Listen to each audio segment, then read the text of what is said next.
Salam sejahtera kepada Miss Fahana. Saya Cakri, anak lelaki Ejan daripada kos DPA MSUC Kota Baru.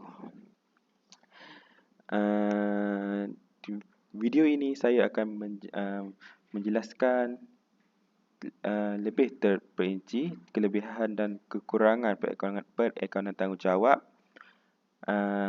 dan juga jenis-jenis pusat tanggungjawab.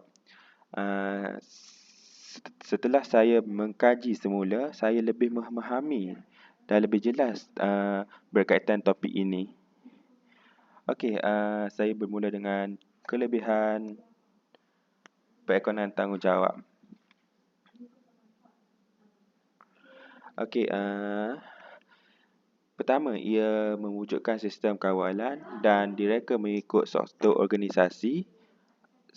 Seterusnya, ia dapat menolong untuk membuat anggaran untuk perbandingan pencapaian sebenar dengan data yang dianggarkan. Ini juga mendorong minat dan kesedaran kaki tangan di pejabat kerana mereka harus menjelaskan tentang penyimpangan pusat tanggungjawab yang ditugaskan mereka. Selanjutnya, ia menyederhanakan laporan prestasi kerana tidak termasuk item yang berada di luar kawalan individu, dan juga ini adalah berguna bagi pengurusan atasan untuk membuat keputusan yang berkesan, manakala bagi kekurangan pula atau batasan perakaunan tanggungjawab.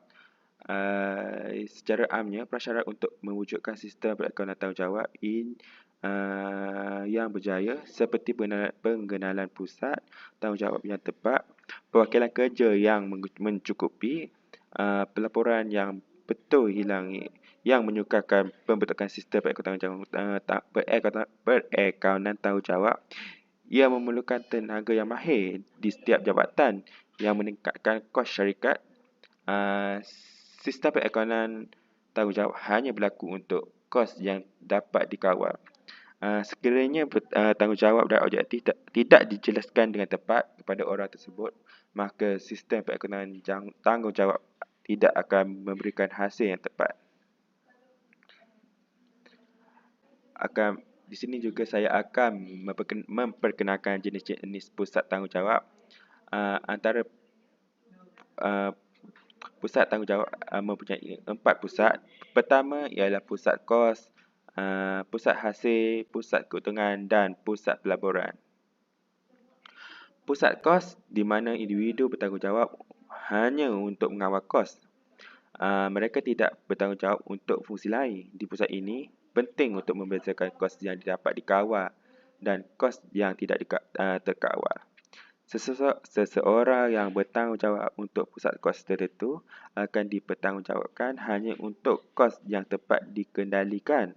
Berdasar setiap pusat dinilai dengan membandingkan kos sebenar berbanding kos sasaran. Seterusnya, pusat hasil. Pusat hasil mengurus hasil tanpa bertanggungjawab lain, terutamanya pasukan penjualan syarikat bertanggungjawab untuk pusat-pusat ini. Selanjutnya, pusat keuntungan. Ini adalah pusat yang prestasinya diukur dari segi kos dan pendapatan. Secara amnya, kilang syarikat dianggap sebagai pusat keuntungan di mana penggunaan bahan mentah adalah kos dan penjualan produk setiap kejabatan yang lain adalah pendapatan. Akhirnya, pusat pelaburan. Seseorang pengurus yang bertanggungjawab untuk pusat-pusat ini bertanggungjawab untuk menggunakan aset syarikat dengan cara terbaik agar syarikat dapat memperolehi pulangan modal yang digunakan dengan baik. Itu sahaja daripada saya. Sekian, terima kasih.